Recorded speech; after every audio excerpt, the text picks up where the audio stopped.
Knuckles Comic Issue 2. Knuckles wakes up in the morning with water being splashed at his head, being captured by the Dark Legion, being personally brought to Kragok to talk to him alone. How delusional is he that he thinks Knuckles would ever want to work with him? Especially with his eyes and his untrustworthy expression. What, is it just because he's an echidna? I mean, I'm saying want to work with him because this is the way he's treating him, like trying to be all nice and sweet-talking.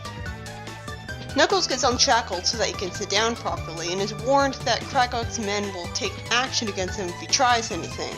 And instead of immediately hearing what he has to say, we're dragged into the past once more. And honestly, look, I find the past stories equally as interesting, but there's gotta be a less jarring way to transition. If this was a TV show, it'd be better because they could transition with a blurry fade-in and a harp sound or something. In the past, we see a fire ant Mobian holding a torch telling his queen that the situation of the echidnas is getting worse. The queen says something we already know very well, that the echidnas have appointed one of their own to act as a safeguard for themselves and their own technology. And the ants decide that the reason the echidnas are having trouble enacting the bullshit law is that echidnas are in charge of enforcing it, for some reason. And they send an ant of theirs to Dimitri's brother to teleport to him as an aid while he's considering adopting a disguise to inspire and raise people's spirits. What, does he want to dress up like Superman? I must be a creature of light and hope. Getting a little too egotistical there? I thought Dimitri's brother was supposed to be more of a nice guy. I imagine him to be a lot more humble than that. At least this is kind of developing his character past that. Also, it's pretty annoying how I still don't remember what his name is when I really should. I hope they'll remind me.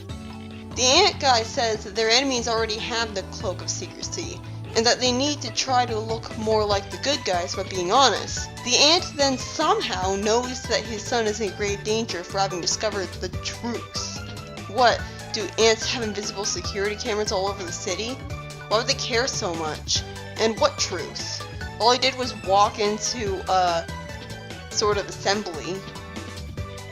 The glasses ant then has the balls to say that all the echidnas are being useless. Well, that came out of nowhere.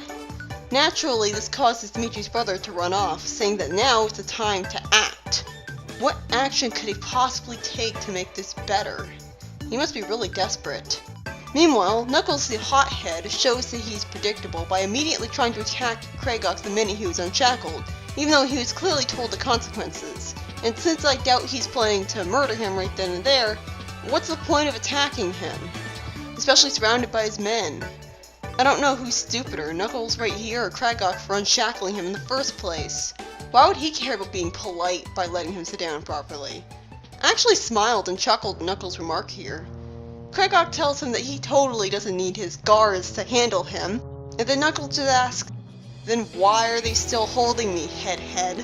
Not sure about him saying head twice though, that makes no sense. Kragok angrily asks him where the Chaos Chamber is, while electric sparks seem to come from his cyborg eye in the top of his cloak for some reason.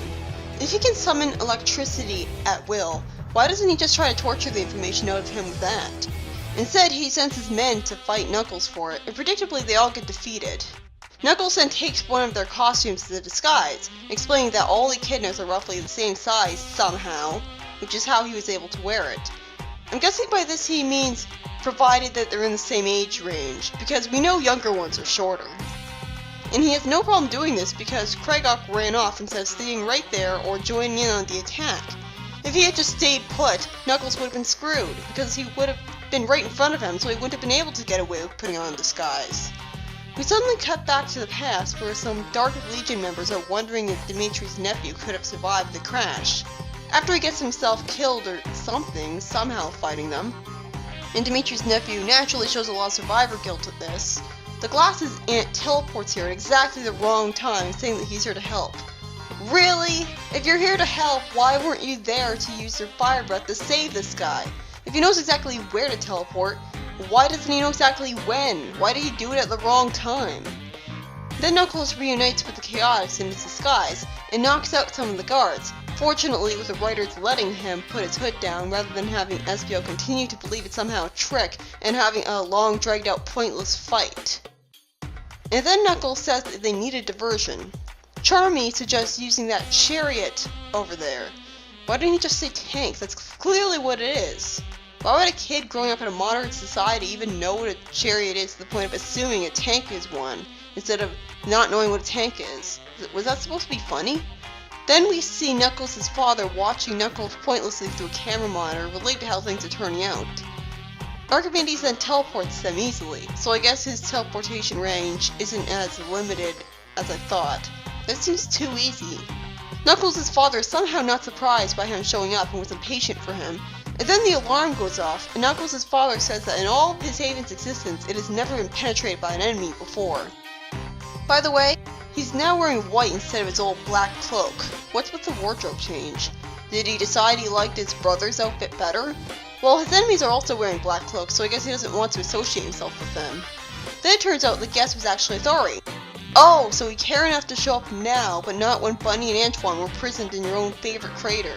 How did Athori even know there was trouble here and that he should show up? He did know why Knuckles was coming to him ahead of time, so maybe it's his clairvoyant skin. Probably the same reason he didn't help Bunny, because he knew she'd be just fine escaping without him. Well, either he has clairvoyance or the Ancient Walkers do. We cut to some members of the Dark Legion talking about how they're going to be told to move out soon, with one of them relatably being impatient about how long they've been arbitrarily waiting. Then some tanks come in and cause an explosion, but Knuckles and his friends are already running away from it. Wait, what? Who was manning the tank then? What, did they control the tank with their minds? By the time the explosion happens, they're already running away from it. Maybe if this wasn't a series of still images, I would have a better idea of what was going on. While Knuckles and his friends make a break for it, Athori has my sympathy by complaining about his rebellious grandson, saying that he has some nerve coming up here, insisting that he's still paying for the consequences of him being selfish. How? What consequences? Naturally, Archimedes breaks up the argument, saying that he's heard it already from being around them so much, and just says that if Athori is here, it must be important. Then some floating head ancient walkers teleport here, saying that it is indeed important, and irritatingly confuse the hell out of me and everyone else by teleporting away with Athori saying to consider this their warning. Well, that was pointless. I agree with Knuckles' father here. He has every reason to find this annoying as hell. Athori, why'd you even come here if you don't want to help? And why even bother to warn them if you won't tell them what you're warning them about? This is ridiculous. Just consider this a warning. That's it. That's the worst warning ever.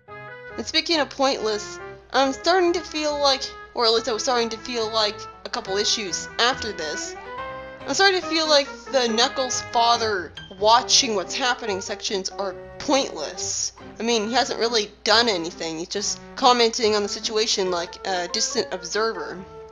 Archimedes is in a hurry to return to Knuckles, worried that he'll think he's abandoned him, not being aware that Knuckles has so many friends with him that he hasn't even noticed he's gone. He complains that even his own father found Athori annoying.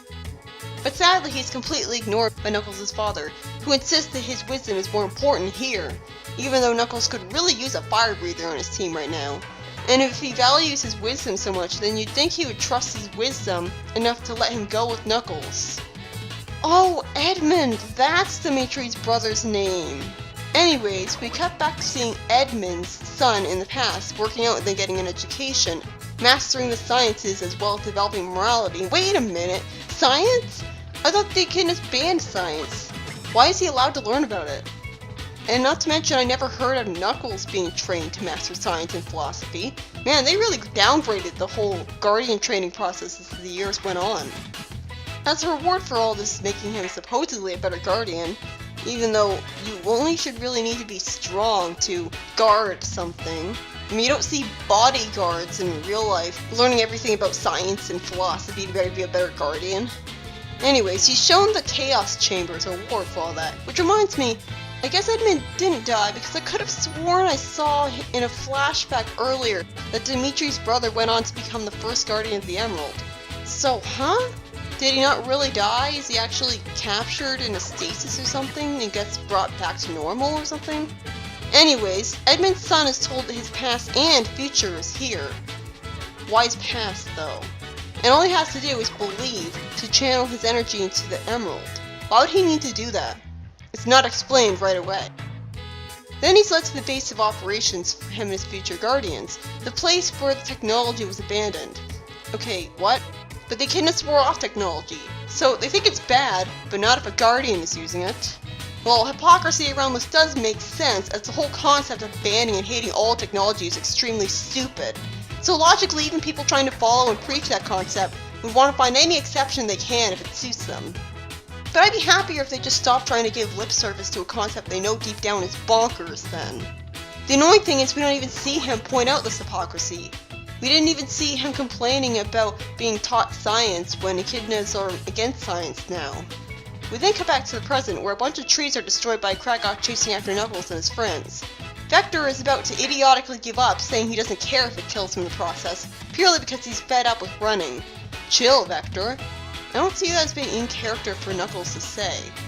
Sonic is supposed to be the one talking all informally. Knuckles wouldn't use teenage slang, he's too serious. Then Knuckles orders Mighty to finally take advantage of his supposed super strength to cut down a tree, but of course this was a vain attempt, as Kragok can just burn it down with his tank. Though I don't really mind, as Knuckles was in desperation with that plan. And seeing as how he's often considered to be an idiot, it wouldn't make sense if all of his plans were smart and flawless. And the story ends just like that, as Knuckles shouts to get out of the way, and we see a bunch of civilians running from a fire. Oh man, I was hoping the comic had retconned that random non-echidna civilians were on Angel Island and forgotten all about them. It's about time they showed up instead of their being affected by the invasion being ignored. But seriously though, why are non-echidnas living on Angel Island? The only story of this issue was written by Ken Penders and Kent Taylor, and it could basically be summed up as Knuckles gets briefly captured and then escapes from the Dark Legion because Kragok was stupid, and spends the rest of the issue running from his forces. Meanwhile, we see a disappointing and unfulfilling follow-up to the past story that seems to have nothing to do with it because we don't see the Dark Legion in it very much at all. We just see Edmund confusingly getting killed or something when he's supposed to become the first ever Guardian, while his son is trained to be the first ever Guardian. What are the ants doing, trying to get him to learn how to kill all of the civilians who don't want to lose their technology with the Emerald? This story doesn't have much to say about it. The only really big annoyance that stood out to me was how pointless Athari and the Ancient Walkers visiting was. Why the hell weren't they just upfront with them instead of giving them a very vague and useless warning? This story was certainly interesting, it held my attention just fine, but I feel like it's more of an in-between stories issue, where the real action only happens after it. It left me feeling unresolved. I almost read the story after this right afterwards.